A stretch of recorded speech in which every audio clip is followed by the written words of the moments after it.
What is going on, guys? Welcome to another episode of the Masculine Health Solutions podcast, where I am joined once again by the legendary Stephen Abbey. Stephen, how are you today, man? Good, good. Thanks for having me on. Hey, man, it's always a great time. I mean, if not, we were going to talk this whole time without even starting to record, bro. I know we shouldn't have gotten going on that, but it was Oh, good. no, but it's awesome. And that's kind of why I was looking forward to this conversation that, you know, I feel like you have a lot to offer in regards to your knowledge, in regards to what you're talking about, and more than anything about SOS nutrition and the massive changes that we can actually see with data, which is the one thing that, we're talking about off air, how a lot of these other companies don't really have the balls to stand behind their products or even talk about their products because a lot of their CEOs and they're just like, oh, we'll sell it, but we have no idea where these guys are at. We just want to make that money and get out of here. But you're here talking to me and promoting this, and one of the biggest things that really made me do a double take was Forrest Gallant's change, man. Can you dive into, some of his markers and how that changed after he was taking some of the product? Well, so for those of your listeners that don't know who Forrest Galante is, he's the host of Animal Planet, a host of Discovery, and is also does Shark Week. And he's not just the star. He's got his production company is what's doing it, and he's a super bright guy. He's in great shape. Like he works out all the time. You look at him and he goes, "This guy's in fantastic health." And so I pitched him on the idea of to get exposure, just to be totally transparent. I was like, "How about this, Forrest? We'll take your blood. We'll do this huge amount of tests." So it was a very big series of tests, and then we'll have you do a smoothie, almost 6 days a week for 3 months, and then we'll do it again and see how it goes. And I'm like, I don't expect that much because you're in such good shape to start with. I really need to start with people that are really much sicker. But as it turns out, his inflammation was psychotically high as measured by something called C-reactive protein, which is just, again, it's a marker for inflammation. And where you get into the red zone, the high risk zone is at 3, and he was 10.9, right? So super high. And then his A1C, which is a marker for blood sugar control, was pre-diabetic, right? So at 5.7, but it was just inside of pre-diabetic. So it wasn't like it was really bad, but it was definitely something to start paying attention to. Yeah. And then his oxidative stress, as measured by something called F2-isoprostane and 8-OHDG, basically markers for oxidative stress. So all of them were psychotically high. Plus he had a bunch of other things out. And so I called him and I'm just like, dude, I didn't expect this, but these numbers are not great. So fast forward, he ended up only having 6 weeks before he went on a shoot. So we still took his blood test, and his C-reactive protein, again, marker for inflammation, went from 10.9 to 1.6. And then we just measured it again. Now it's been 7 months, and it was less than 0.2, which is the lowest number that they have. They just say they give it a less than 0.2 because it's like, it's not that it's not detectable, but they don't give a number at that point. In any event, so that's fantastic. And in terms of that, makes a huge difference in your risk for cardiac disease or cardiac event. I think it's like an 8-fold risk when I look at the studies. Like it's substantial. His A1C, he's no longer pre-diabetic. His oxidized stress came way down. All of his minerals that were out came into the reference range. So across the board, I had to have, because I'm not a doctor, the doctor that was overseeing this study, because he's part of that, basically looked at his numbers and he's just like, this is like somebody's totally different person's blood. And, but again, I'm going to tell your listeners what I told you. I was cheating. What do I mean by that? I had him doing a healthy smoothie and then putting my product into it. So my product is designed to be mixed into a healthy smoothie. For somebody that wants to change their nutritional path, I can only do so much with the product. My product will supply like all these nutrients, like the zinc from a guava leaf extract, organic, right? The vitamin C from a blend of organic freeze-dried berries, the iodine from a blend of organic kelp from Iceland, right? So really high quality nutrients.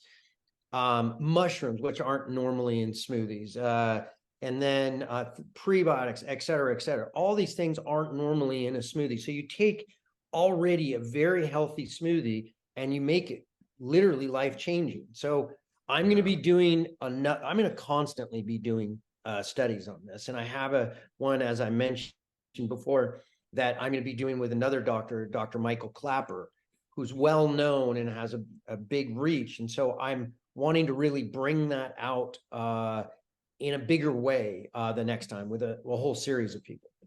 Which I think is going to be spectacular because it's only, again, these are the numbers that I like to see when I see somebody talking about a supplement. You know, it's not just like, hey, you know what, this is going to be good for you. What does it do? I have no idea. You know, but just take it. So for me, it's kind of like you got the data right here, and it's backed up by all the stuff that you're saying, the way that you told me you properly sourced it. Because like we were talking about off air as well, other companies will just synthetically manufacture a lot of the stuff that we're consuming, right? Which means that your body doesn't really absorb it too much, just kind of pisses it out, and it's not the greatest ingredient to have inside of your body. It might even be toxic, right?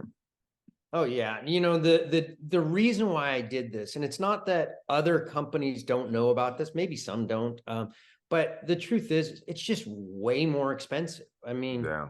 I pay 45 times more for my iodine. I think that's what it is. I mean, to Oof. get it from a blend of 3 organic kelps from Iceland cost 45 times more than buying potassium iodide. And I have a supply chain issue. If that source goes away, I'm in deep trouble. Also, it has a taste. It has a slight taste of seaweed. I mean, you don't need that much in this, but you have that. And then, I mean, it makes it a bigger deal. And, you know, the zinc is, 35 times more than, from a guava leaf extract compared to zinc oxide, which is Yeah. in most products. And so it's just, there's real issues with doing that. But that being said, your body actually recognizes it, and it's a natural way. It's so much more gentle. I don't put in huge doses except for vitamin B12. I put in a large dose of that because some people are plant-based and it's a water-soluble vitamin, and you need it. It's hard to absorb, and the RDA is just not enough. And so I'm doing, I think it's 1800% of the RDA because you need that because you really have low absorption of it. So it's and this is from a mushroom, 2 different types of mushroom, oyster mushrooms and shiitake, that are Mhm. grown on the bacteria in a substrate where it creates vitamin B12. Because vitamin B12 is from a bacteria. It gets absorbed into the mushrooms, one of the few things that actually absorbs vitamin B12. And then you take the mushroom and you powderize it and stabilize it. And that's how I have it in my product. So instead of cyanocobalamin or methylcobalamin or one of the other ones. That's super interesting. Yeah, because I love my supplements, but at the same time, I'm like, I want to make sure they're properly sourced and coming from a good spot. You know, you don't want to just be taking, it's like, hey, you know what? Yeah, it kind of works. It's stable. Here you go. It's like, and for the most part, I think some products that are out there are probably filled with sawdust and God knows what. With good marketing, though, anything is possible. Right. Well, So, well, let me say this to your listeners. If you go on and you have supplements, like it sounds like you have several supplements, go on, and if they say vitamin C, let's look at what it says. I'll be willing to wager, unless you're really going outside of the box, it's going to say ascorbic acid or liposomal yeah. vitamin C or calcium ascorbate. And I think I mentioned this last time on here. That is the base of that is ascorbic acid, and the way it's manufactured, all now made in China from high fructose corn syrup. And unless it's a Uh, really unique one, it's going to be genetically modified. It's going to be high fructose corn syrup put under incredible pressure, incredible heat, an acetone wash, and then neutralized with hydrochloric acid. And it's a molecule that's chemically identical to what you find in nature, but it has no vitamin activity by itself. You will have to have the bioflavonoids and cofactors there in your body, or it won't be able to work at all. And even then, it doesn't work the same as natural vitamin C. And you can see that in the studies, because dietary vitamin C has a different impact on the body mhm. than supplemental. And I have that one of those is on my website, where it's a study where it was looking at people and how the progression towards heart disease as measured by the carotid arteries thickness. And those that took supplements increased their progression. The highest doses of supplement increased their progression towards heart disease by threefold compared to people that didn't take any. And people that had dietary vitamin C, it lowered it was a protective effect, albeit not a big one, but it was a protective effect. So, which makes perfect sense, man, because it's kind of the way the body was designed to absorb these things. Yeah. And, not to get too woo-woo, but energetically, does it seem the same to you if you're making it from high fructose corn syrup, genetically modified in a lab in China, as the same as something that's growing in nature that is naturally put together? It just, I won't say that there aren't times and places for drugs, but it's starting to act like a drug as opposed to a nutrient. And you can use that for cancer treatments by injecting ginormous amounts into your body, and then taking a plasma that has high oxygen, so it creates hydrogen peroxide on the site of the cancer. But that's not nutrition. That is being used as a drug. Yeah. And I mean, I kind of feel like for the most part, though, we just kind of got into the habit of it as humans. It's kind of like, okay, what can we get for the cheapest, mass produce it and put it out there to the masses and just consume as much as we possibly can via marketing or whatever, right? Which I don't think really benefits us in any which way. Well, I'll tell you what, not many people are even talking about it. My guess is that will change, but how many people have you heard talking about a synthetic nutrient compared to a natural? And do even people know what it is? Not much, no. Why was the study on beta carotene in smokers? Why did it get stopped early? Well, what was that? It was, okay, so they'd been looking at all of these people that had high levels of beta carotene in their blood, had a much lower risk of lung cancer. So they said, oh, we have all these smokers, we'll just give them beta carotene tablets. They had to stop the study early because it increased the amount of lung cancer substantially. So they're like, oh, what? We didn't expect that. Well, think about this. You have literally hundreds of carotenoids. They took one of them, they manufactured it. My understanding is that one was truly the source of that was a manufacturer of a product that's a petroleum-based product. So bear in mind, you've now taken something never seen in nature and created it. You're now taking huge doses with nothing else with it, and you're expecting these good results. Well, yeah, you're playing, you're rolling dice. It's the reason why I did this. It's a different marketplace. It is. But that's crazy because it's the one thing that I always find when you look into how nature works versus how some of these synthetic created, whatever you want to call them, foods or whatever the case may be, exist. It's kind of they don't have a full profile the way you find things in nature. It always seems like nature has everything needed for our body to kind of take it in, process it, get the good stuff in, do away with the waste, and it's all good. Versus when we make stuff synthetically, it's almost like, okay, you got high fructose corn syrup, you got your sugar, but you're missing all the different things that the body needs to process it. And eventually it's kind of like your body doesn't know. It's like, hey, I don't know what to do with this excess sugar and calories, and I still feel hungry. So, it's like your leptin, ghrelin is still going to be kind of out of whack. Your insulin just like, I don't know what's going on here. Let's keep the blood sugar high. And it's like, wait, where do these diseases really stemming from? And that's one of the basics that I find through nutrition and learning more about is just we have to get more into the organic side of things in order for our body to really process these things appropriately. And I think that's what's missing right now in our society as a whole is that the foods that we create right now are missing so much of the different things that we find in nature where it kind of just binds to our bodies and your body knows how to process it. It speaks that language. A lot of the synthetic, Franken foods, sure, they may be enriched with this, enriched with that, but your body just like bores all that other good stuff, that I find in natural foods. Absolutely. Yeah. And we are pushing things in multiple directions. It's not, think about this. If you just look at the microbiome of people and you compare a modern day American's microbiome to let's say a Kung Bushman. Mm-hmm. You know, we're living so disconnected. We're the amount of foods that we eat are very small, whereas they're in nature eating all these different things. So when they looked at it, there were 4,000 different genus types, right? If I remember correctly, it was all these different ones, but you know, trillions in their body, but 4,000 different genus, like broad base types, whereas the average American had 800. So it was like this ginormous difference, and that diversity makes a difference. And in terms of nutrient absorption, in terms of happy, all the things are connected to the gut, or almost all the things are. Yeah. In terms of how we operate. And do you think, because switching gears a bit here, but coming back to erectile difficulties and sexual function in men and a lot of the weird things that's happening to us, do you think a lot of that's connected to the nutrition that we're consuming these days, or lack thereof, I guess? Because it seems like those minerals, vitamins are all playing a role into why so many guys are suffering from ED and just fertility issues. Yeah, and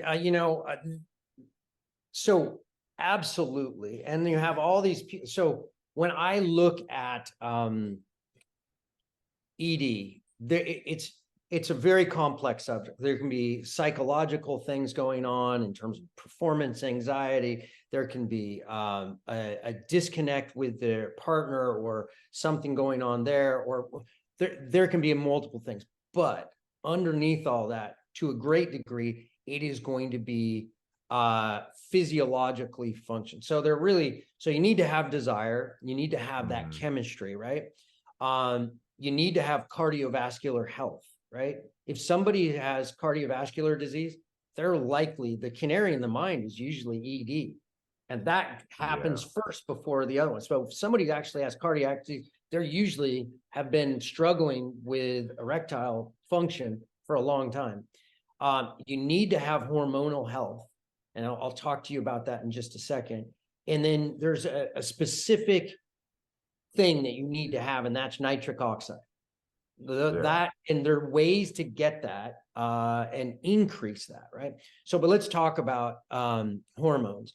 And the obvious one, there are other ones, but really the main one that people are looking at when you're talking about men is testosterone.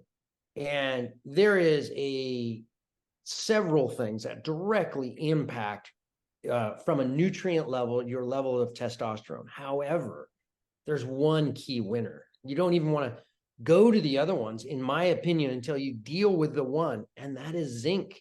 So I'm going to give you, I'm sure you know, and I bet a lot of your listeners know, but I'm going to reiterate a study that I've done in a presentation many times. But it's not just this study. This is one of many studies. But when you look at testosterone levels, there was a study done, and they looked at it, and there was a high correlation between the amount of zinc somebody was eating and the amount of testosterone, right? But correlation does not it does not mean causation, right? So what they did is they then extended out the study, and they did two additional ones. They took this group of men that had high testosterone, and they put them on a zinc restricted diet. And over the course of 6 months, they tested them again, and their testosterone had dropped by 73.5%. Whoa. It wasn't a huge study, but they were like, this was very statistically significant. I would not want to be part of that study. No. So then they took men that had low testosterone, and they gave them zinc, 30 milligrams of zinc picolinate, if I remember correctly. And in 6 months' time, they went up 92.5%. So those two groups were very far apart. They crossed. Whoa. So bear in mind, so there are other things, magnesium, ashwagandha, vitamin D, these all make a difference. You can do maca, they're having a really, and then there's specific types of diets that make a difference. But unless you're having consistent, good, healthy form of zinc, in my opinion, that's why people are taking all these creams, testosterone creams, and they rub it on themselves to get their testosterone back. But then you have a biofeedback loop where oftentimes their own internal production goes down, right? Yeah. So I far prefer to not do something like one, it's expensive, but two, Yeah. it can cause additional troubles in terms of if you take too much of it, you can actually convert it into estrogen, which, you know, men can start growing breasts and you can get problems that way. Again, it's expensive. It's a last resort, in my opinion. I would first make sure that the level of zinc is good. And not only that, I would never, never, never recommend taking it without taking a corresponding amount of copper. It's usually in a 15-to-1 ratio. And the reason is because if you just take zinc, you are going to block the absorption of copper into your body. And to the point where you could literally give yourself a stroke in 5 or 10 years. So it might raise your testosterone, but it could really put you at risk. And so all you need to do is get a supplement that has zinc and copper, and preferably in a whole food form. Yeah. Man, that's pretty interesting. But the fact that, I mean, those guys were able to bring their testosterone levels that high, man, that really shows the power of, being nutrient deficient. Yeah, well, it's also connected, as I said, with like vitamin D. It's magnesium. I mean, these things have, but those are secondary. I mean, the zinc, and make sure to your listeners take it with copper. So to me, that's why it's so important to have a comprehensive amount of nutrition. So in my product, I want to cover these things in gentle amounts. So you don't need to take huge amounts of stuff. You just need to make sure that they're covered. So I think I'm going off memory, but 11 milligrams of zinc in my product. It's not a huge amount. I think it's 98% of the RDA, right? Yeah. So it's a good amount, but people are getting zinc in their diet, right? And most people are getting, let's say 5 to 8 milligrams. So a good percentage of them. So now you're not just getting the RDA, you're getting over it instead of a little bit under. And if you take a little bit over, your body is used to getting rid of what it doesn't need, as long as it's not this huge overwhelming amount of some synthetic nutrient. But your body is built to actually take what it wants and get rid of, but it can be overwhelmed. Yeah. Well, I mean, overconsumption of anything. It's funny that you had mentioned the testosterone levels in exogenous test and how it affects guys that bad. And I mean, I decided to stay natural and go after bodybuilding, but I've seen the effects already of a lot of guys who went down that road, took the exogenous test, and now they're all dealing with a whole bunch of, like, just a host of weird issues, man. Like anything from joints to, gyno to, I remember talking to one doctor and he was telling me about a dude that played for the Raiders, right, in the NFL. And he had basically taken testosterone and all kinds of steroids his whole career, and now his nuts were basically shrunk down to the size of raisins. And he's like, yeah, he has to take testosterone for the rest of his life. And that's just one of the dangers that you run if you completely shut yourself off from your own production. You got to get it exogenously to continue to just survive, to just live. And that's kind of why I'm like, I don't lean towards the synthetic stuff so much. Maybe when you're older, plus 50, you want to do TRT, sure, but if we could just get our minerals or vitamins, all that in check, it's like we could avoid a lot of these things and just, do it naturally. Well, so it's a matter of keeping. So there are many things that boost your testosterone, and that I'm sure you know of. And I wasn't doing things right. I have almost 30 years of my blood results in like these binders, and I just Nice. happened to look at it last night because I was kind of going over it. And my most recent number of testosterone, which was just like 2 months ago, was 590. That was my total testosterone, right? Nice. So not bad, right? Yeah. I'm 57, but when I was 30, I think 32, 33, I was 474. Oh, That's not horribly low, but no, but it's normally lower. it goes down. It goes down by about 1% a year. So instead of continually going down, I've actually gone up. And it hasn't been a straight line up. Sometimes it's gone up and down, but bottom line is it's gone up over time. And not only that, my free testosterone has gone up too. And so it's which is really a crucial one. And so for me, I'm trying to maintain to the best of my ability all of these hormones. And it's not just testosterone, it's also, DHEA, your Mhm. thyroid hormones, your body is made and runs off of hormones. And it's good. And things like exercise will increase your testosterone. So yeah, there are a whole bunch of things around that. Yeah, kind of factor in to make sure that we're in check. I mean, the way I see it is like you eat right, you exercise, try to get some sunlight, do the basics. It's almost like we got to go back to just living healthy and being active. Getting away from the computers, getting away from the waves like you were talking about earlier too. It was the pregnant woman, I believe, in that study. Yeah. Where well, and they didn't in this study, they didn't say what was thrown off, but the what you're talking about is the EMFs during the That's what it course was. Yeah. of the pregnancy, where they had a Gauss meter testing, and over the course of the pregnancy, and the children, because they followed out the children for 12 years, and the children that were 2.5 Gausses or more compared to 1.5 or less had 280% of the obesity, chronic obesity rates of somebody that was 1.5 or less. But that's comparing something to something less. That's not comparing something to nothing.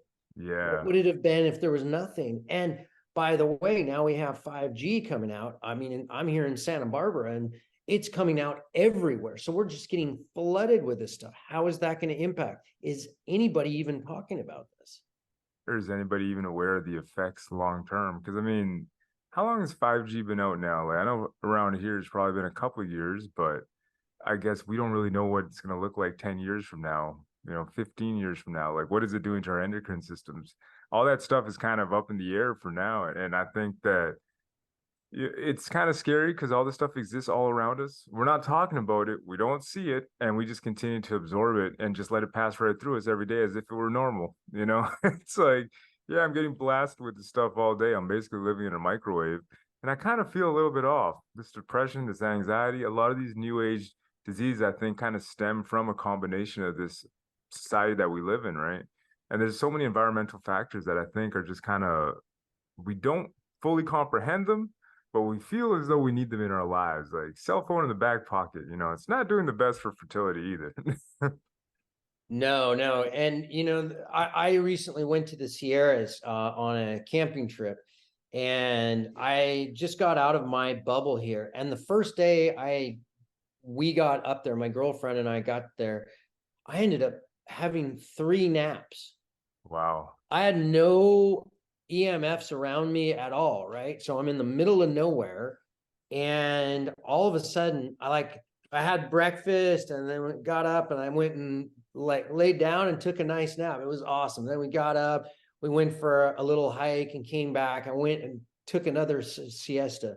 Then we went out again, and I came back. I wasn't expecting to. I'd already had two. I had a third one. I was like, what is going on? But EMFs can impact your ability to sleep. Now, I'm not saying that's what it was, because it's not like I was measuring it, but that was interesting. Well, it might be your body looking at it like, hey, I'm in the perfect environment to detoxify.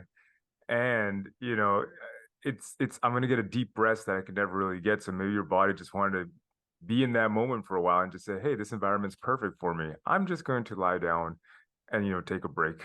Because you Yeah, kind of exactly. I find that it's one of those things too. Like if I'm in nature, I go camping, I almost feel like everything around me, I just relax. And I always leave my cell phone in my car. I know like some people are like, hey, it's a bad idea, whatever. But the trails that I go to, there are not that intense for the most part. And I'm like, I just want to be free of everything for a while. And I'll just go there with my family. We just walk around, and it's almost like it's kind of odd because sometimes you almost feel like you get like a headache almost, but it's not a headache. It's almost like you're just starting to detoxify. And the next thing you know, you feel lightheaded, and then you just feel relaxed the whole time. You come back and you get in the car, and it's almost like you feel refreshed, rejuvenated. But I do feel like there's a detoxifying element that plays into just being in nature. I think it's the way humans were designed to live, right? Granted, do I want to go back to, camping 24/7? Not so much. I do like modern society. It's almost like we have to find a way to just balance these two things, I think. I agree with you completely. And I think I mean, it wasn't just that I was out of the EMFs, but it was clearly I'm out of my environment where I have a lot of stressors and things I need to do. And all of a sudden I had nothing to do. And it gave me permission to just go, I'm going to check out. And it was fantastic. So, Yeah. hey, but one thing I mentioned earlier is like one of the things that causes, well, again, ED is the canary in the mine for cardiac Yeah. disease, right? And there are really powerful, easy things people can add to their lifestyle to lower their risk of cardiac events drastically. I'm just going to give you a couple of them. Do you Yeah. know what anthocyanins are? Are you familiar No, with no idea. so blueberries, blackberries, purple Okay. cabbage, eggplant, plums, you know, that purple Purple. blue, Yeah. it's all over the place, but it's that purple blue. So um there was a study done, it's in one of my presentations, for every 15 milligrams of anthocyanins that somebody has daily, it lowers their heart disease risk by about 17%. And the authors of the study were just like, and by the way, when we went further and further up, it didn't seem to slow down. In other words, somebody that got way more continued to go way down in that. So Huh. to me, I recommend people try and get, you know, somewhere like 90 to 100 milligrams of anthocyanins. That's about 2 ounces of blueberries. That's about, and most Americans don't get this. I know it sounds crazy. It doesn't sound like a lot, Yeah. but there's, you know, that would be like 3 ounces of purple cabbage, a couple ounces of blackberries. Like if you can consistently get this in, like I put this in my product, but the real way to do it is just like if you're making a smoothie, add some blueberries in. I can only get so much into the product. I think I have 30 milligrams, so it's good, but it's not as much as somebody should be having in a day. So there's one thing. Another, nuts and seeds. So there was a study done on nuts and seeds to protect and heart disease risk, and they did it with omnivores, right? And the in the end, people that had 5 servings or greater compared to 1 serving or less, with all the different cofactors, variables accounted for, they had over a 50% reduction in heart disease risk. And the authors were like, wait a minute, is that really true? Maybe it's because they exchanged that for meat and stuff like that, and so they lowered their risk that way. So what they did is they did it with vegetarians, and they had a bigger response. So to Oh. me, having a serving and a half of nuts and seeds every single day will drastically lower your risk of heart disease. I have about a third of a serving in the product in the form of really high-end stuff like a golden sprouted organic flax seeds and Yeah. organic sprouted chia seeds. But the truth is you need more than that. So I have like, yeah, again, about a third of a serving. Great for people that aren't doing any, but what I'd like to see is people doing even more. Okay, vitamin K2 for people. If the studies that are coming out, I don't know if you've seen any of the studies on that coming out The of only like thing I know about K2 is I take my vitamin D3 so I can absorb it better. well, the reason why you're saying that is it's not, I don't think it makes vitamin D absorb any better. What it does is vitamin D helps calcium get absorbed into your body, right? Ah, yeah, that's And what it so was. then Yeah. vitamin K2 takes that same calcium that's in your body and puts it into your bones where it's supposed to go. Supposed to go, huh? That's why the studies on bone health and vitamin K2 are so strong, but it's not just bone health. You know, you get a calcium score, right? When people are concerned about having a heart attack. And so they do an analysis of how much calcium is in plaque around the arteries of the heart. And that's how they measure it, right? Well, K2 puts calcium where it's supposed to be. It's not supposed to be in your arteries, right? And so there was a study done out of the Netherlands, and those that had 32 micrograms on average a day or greater compared to 16 or less had a 56% reduction in the death rate of heart disease. I mean, it's substantial. These are not small. These are statistically significant and not an insignificant number. The last thing that I want to say, and this is obvious, right, is exercise. Like people that have consistent exercise, and I mean a fair amount, it doesn't have to be hard, but like if they're able to do it, I know it sounds crazy, like 5 days a week, like 90 minutes of light to moderate exercise, and you're cutting your risk of heart disease drastically, over 50%. So all of these things coming together, and you feel better, and your hormones are better, your testosterone is better as long as you don't overdo it, et cetera, et cetera. So there's that, and there are also other studies on other things, but that gives, those are really easy, 4 really easy things people can do to protect their arteries, and it will also increase your sexual function. Yeah. Well, I mean, that's kind of the way the body works. It's curious, isn't it? Because it's kind of everything's connected. You can't say that, oh, I'm just gonna work on this side of my health and not have it positively affect everything. Like it's a global thing. You know, if you bring something that's positive into the body, the whole body's appreciative of it. And obviously your circulatory system's gonna, work a lot better. Your heart's gonna be in better condition. And it's the simple tweaks here and there. Like I did not know that about the vitamin D3 with the K2. So that's something that's good to know. I've just always been taking the vitamin. I'm like, oh, I thought this was just for the absorption, but no, man, that's pretty substantial. And Well, I did not those are know about 2 that. critical nutrients too. You're getting 2 really important ones.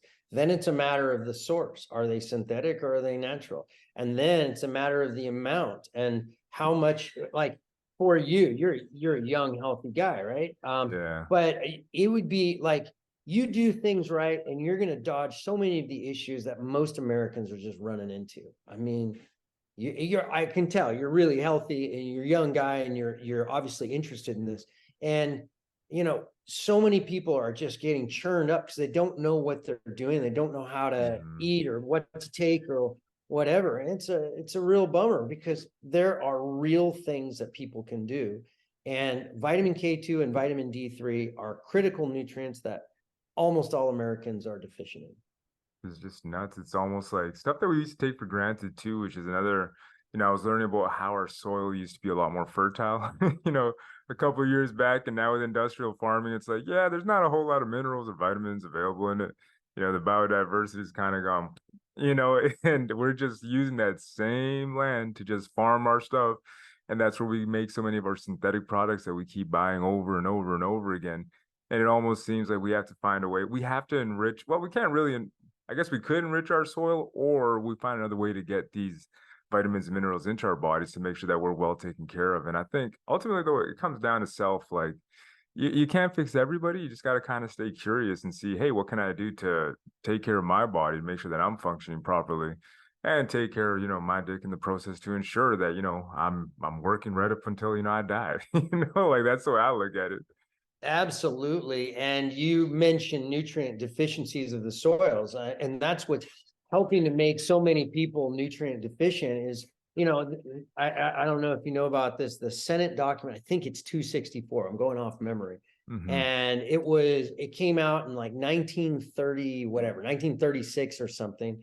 And basically they came out and said the mineral salts of our soils are totally depleted and it's leading to all these diseases. And that was at a time before like all the stuff that's happened since then, because we've Oh been my basically gosh. farming those same soil for the last 80 years since that. And all we do is put in NPK, what is it, nitrogen, potassium, and phosphorus, those Yeah. 3 nutrients into the soil while stripping it out every time. And we leave the soils depleted, which depletes everybody else. So it's a real problem because they're sold by the weight, not by the nutrient quality. No, So the thing is, it's all about the what's it again? The mass amount that you can produce is the most important thing, especially if they're privately owned companies. It's all about the shareholders. So it just kind of you follow the money and then you realize like, oh, this is why you guys got to mass produce. You guys got to make a buck, ultimately be more profitable than the last quarter, which is kind of disturbing when you think about it because you're like, okay, cool. They don't give a shit about my health. They just want to make as much money as they possibly can, cash out, wham bam, thank you, ma'am. Where's that check at? But it's one of those things where I'm like, it also makes me think of how it's affecting our children, the generations coming up. And one of the things that we were talking about too was, the endocrine disruptors and the fact that we're seeing, certain movements that exist now that didn't really exist a couple of years ago. And that just kind of in regards to, sexual health and sexual development, I think that we're seeing it's kind of like the study you were telling me about the frogs earlier as well, right? Where that was actually proven. Well, it goes down a really weird route on that, unfortunately. But it's from my perspective, it is clearly what's happening. We're having endocrine disruptors throwing our systems off, and that's what's creating our obesity and diabetes crisis. And the way that's not hard to figure that out is if you look at our 2-year-olds or less, right? Mm-hmm. What's going on? It's not a lack of exercise. 12.7% of those, according to the CDC, when I last looked at it, are obese. This has never happened in history. It's not because they're not getting enough exercise, or maybe they're not eating right, which I'm sure that a lot of them are, but this has never happened. Yeah. And then you look at all the animals associated with humans, they're all getting obese, and it's never happened ever. So Yeah. in the wild, animals don't get they have the fat amount that they are that works for them in their natural environment. There's a reason why seals have so much fat, and a reason why, let's say, a deer has, a wild deer has like 3 to 5% fat. Mm-hmm. They're very different reasons why they need those, but that's why they're there. It's now, if you put a deer on an endocrine disruptor, are they going to start gaining weight? If they're like all these other animals that are connected with humans, like my cat has gotten fat, and I don't even know. I've never like the cat. I'm getting this high quality food, cat food, but I'll tell you, there's something going on. That's never. If you look back in cats 100 years ago, they weren't fat. Every once in a while, you get one, just like the royalty 200 years ago. Every once in a while, you'd have a fat one, but it was super rare, so rare that they, like King Henry VIII and Louis le Gros, Louis the Fat, right? They were just so Yeah. rare. But it was like they were eating tons. They had 7-course meals at every meal. They were eating huge amounts of calories, rich foods, but they didn't get fat because we're built to be in homeostasis. And you have to Yeah. throw that off, just like your pH level of your blood. It's 7.35 to 7.45, or you die, and your body will stay there, no matter if you're having an acidic diet or a alkaline diet. Alkaline, yeah. Your body is built to be in homeostasis. Yeah, it's kind of like those set points that like we talk about in bodybuilding all the time. It's like whether you want to lose fat, gain muscle, your body has a set point, and that's where you're just gonna supposed to exist, right? And obviously you fight adaptation. And then when your body does adapt, you either drop the calories or increase them, depending on where you want to go. But the problem is I think now like kids are coming out with some very strange set points. I think the body's just confused overall. And as far as homeostasis goes, like we live in such a weird society and such an odd culture right now that, well, I guess speaking from like a health standpoint, the fact that we're sedentary children, like they're playing video games all day, sitting down on tablets, they're not running around. I mean, I sound old, but I'm like, hey man, back in the day, we'd be running around outside, riding bicycles, wrestling, fighting, like it was just different. Yeah, exactly.